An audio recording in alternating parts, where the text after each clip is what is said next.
You mentioned it a little bit around the coffee scene in Canada, kind of how it was when you left on your journey around the world, and what it was like when you came back.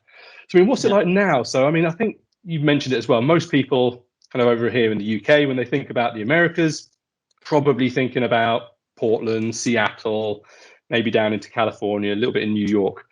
Yeah. Not many people, I think, come up with Canada, and I think it's probably quite an unknown area for coffee, but it's obviously must be starting to take off now, I would imagine. Yeah, it's pretty like I said earlier, it started mostly like in British Columbia and in Alberta as well, which is the further western provinces. We're on the east coast. And then there were like a couple of players like here and there in all the different provinces, but like the first one that became quite big and that's really popped off like more on a international level, it really came out from the West. So I think about 49 Parallel, for example, Yeah. that's they've been big for like a number of years now. And another big player that's been around for a long time is Phil and Sebastian Coffee Roasters from Calgary. Um, and Phil and Sebastian, they were super involved in the barista competition from early on. So they have amazing trainers, amazing coaches. They source all of their own coffee. So they could really make like an impact on the scene.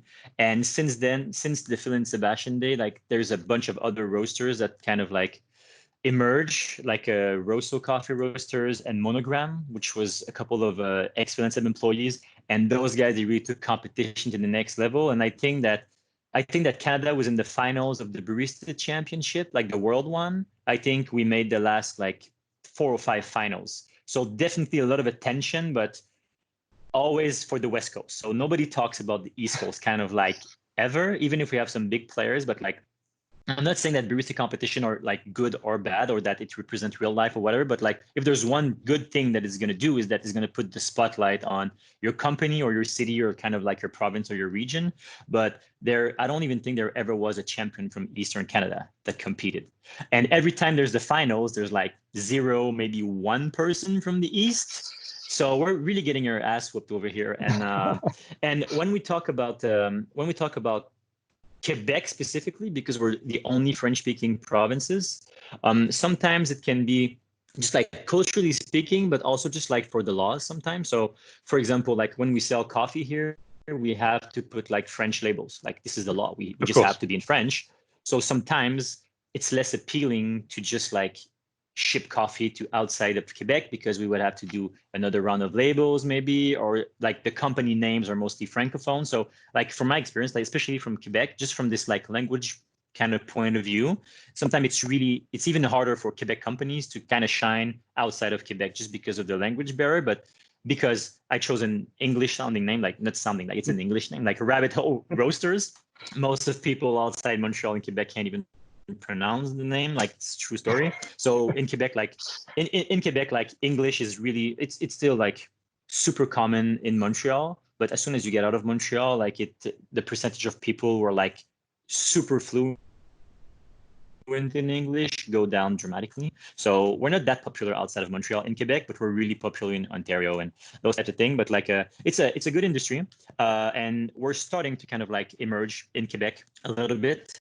But we'll see what the future holds. But like that's a kind of the general scene where Ontario, BC, and Calgary kind of like emerging in general, and the rest of the people we kind of like try to get our way in there, but it's not always easy because they're kind of big players, famous people. So yeah, it's we do what we can.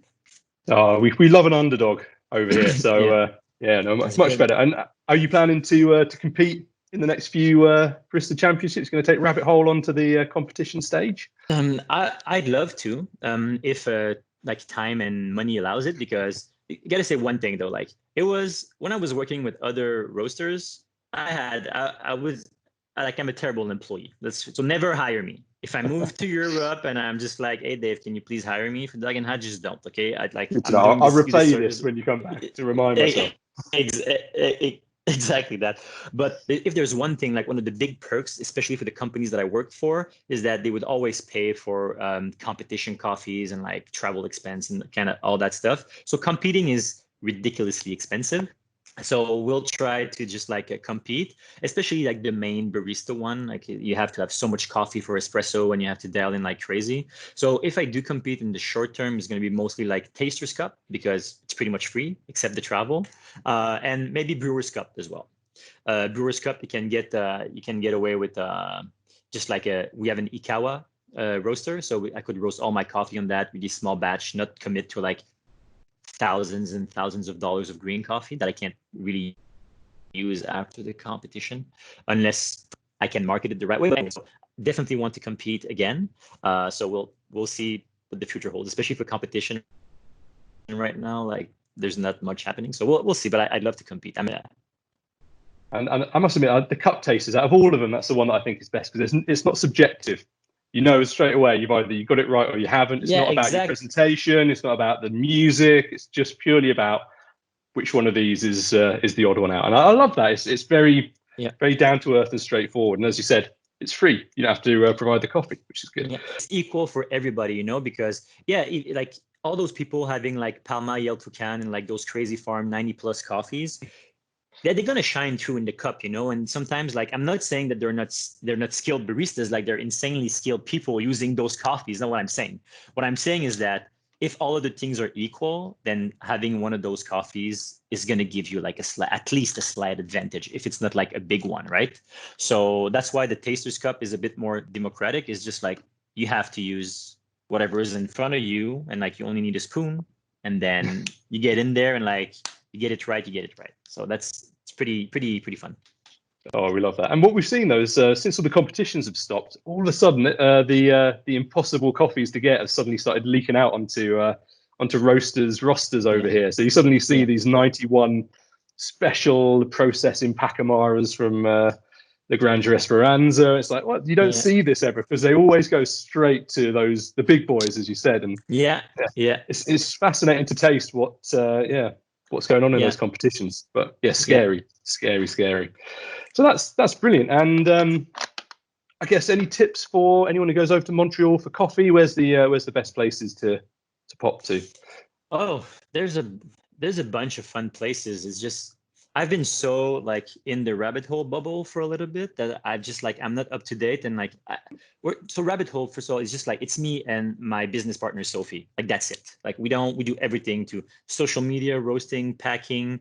Now we're splurging money because we're paying for delivery because we just like can't take it anymore. Just driving around Montreal and all that stuff. So yeah, so we've been mostly focused with like visiting our partners, but there's like in Montreal, there's a couple of places. I'll name a couple that are rabbit hole and a couple that are not, just to say that I'm partial. Like I still enjoy to go to other cafes, but one of the cafes that use our coffee but get absolutely like almost zero recognition like in the community, and like it's really just like a kind of a local kind of shop, but like it's a daughter-mother duo. The mother runs the art gallery inside a coffee shop, and the coffee, even before rabbit hole and all that, I used to go there and it was on point. Like espresso wise, probably one of the best all the best espressos I had in the city come almost exclusively from that place. It's called Café Lali. It's super small, gorgeous spot, and it's really close to like it's a Lachine Canal, and it's super long bikeway. You can go walk, have a picnic. There's gorgeous neighborhood in a gorgeous building. There's an art gallery. It's absolutely I really love this cafe.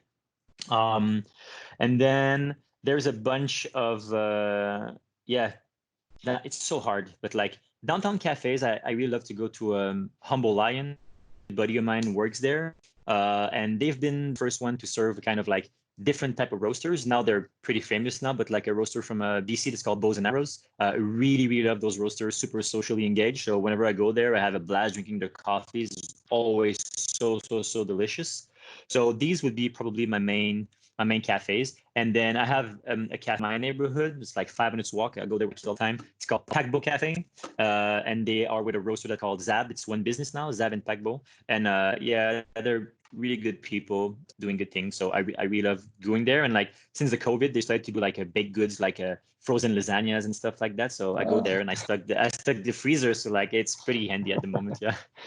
Oh, fantastic. And yeah, talking about obviously the whole crisis, how's it kind of been for you? What's the what's kind of the biggest changes that you've seen in terms of, I guess, wholesale? Guessing has come down, and retail hopefully has gone up for you. Absolutely. So, like I said, we didn't have like that much wholesale volume. Like we're still pretty new players like in the game. So, but yeah, wholesale is probably down at least for the first like 5-6 weeks was probably down like 100%, maybe 98%. There was like it was close to nothing, but then everybody kind of got back on their feet, and like almost every cafe that we work with, they set up like they were doing like free deliveries or like contactless pickups. And now a bunch of shops are like reopening, just like only 2 or 3 people inside a shop at all time. Sometimes you get through the front door and then you exit through the back door, which usually you can't really do. But now the rules are kind of like non-existent. You kind of do what you can to survive. Yeah, that's. But our online shop has been. It's really just exploded, literally. First of all, because everybody's just shopping on the internet now. So that's reason number. And reason number 2 is that we were kind of busy with wholesale and doing like green buying and all that kind of stuff. But I have a lot of green now. Like I don't need to buy more green. So like we really just focus like 80% of our time right now just to developing like, so we changed a couple of like SEOs on our website, and we really like optimized everything. We already had all the platform in the web shop. We just really optimized everything that we could. Been on social media a bit more lately, just like lots of posts, lots of videos. People love to see the behind the scenes. So our web shop literally exploded, which is amazing. Super, super grateful for that. And I would say at the moment, like the only thing that I'm not really worried about it, because I think people will understand, is because like all my green planning was made, like I didn't plan for COVID. Obviously, last year when I did this, I wasn't just like, oh, should I take 2 bags less of this coffee because it's going to be a worldwide pandemic? I didn't really think about that. Yeah, so that's a challenge. And then the challenge that arises on top of that is that now is the time to commit to those origins again for next year. So this is like, this for me is just like I haven't been buying coffee for a long time. I've been doing this for maybe like 15, 16 months. So now I have to navigate through all that, and like, I don't want to not buy coffee. I don't want to run out of coffee, but I can't afford to just have coffee in a warehouse costing me 5 cents extra a pound a month and having just like those thousands of pounds just accumulating. So these are, so again, I think I'm fine right now. Like I'm grateful. I wake up every day. I have a job. We have good revenues. Our government acted quick. So like my business partner, Sophie, has been paid by the government. And then we can apply for other things. We received a small interest-free business loan, and I was still technically on paternity leave money until July. So like we're doing fantastic on that front. We don't have too much financial stress. It's just the green coffee, how to navigate those relationships, because I had to decrease the amount of a couple of the contracts, and it's not something that I like to do.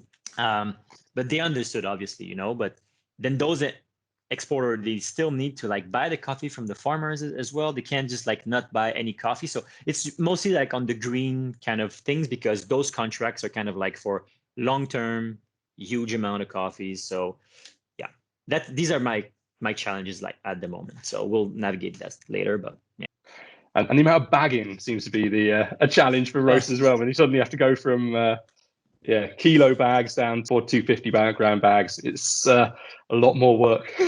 Yeah, it's just like first of all, like when you do wholesale, you bag a bunch of 5-pounders, which is 2.2 kilos about, and but now we're only bagging, and also like when you have an 80-pound order, you just take like 3-4 boxes, just stuff in there. It's shipping via FedEx. It's like really easy. But now we have those like dozens and dozens of 1, 2, 3, 4 bag order. Like it just takes more time. It's more labels, it's more taping on the bags, more logistic.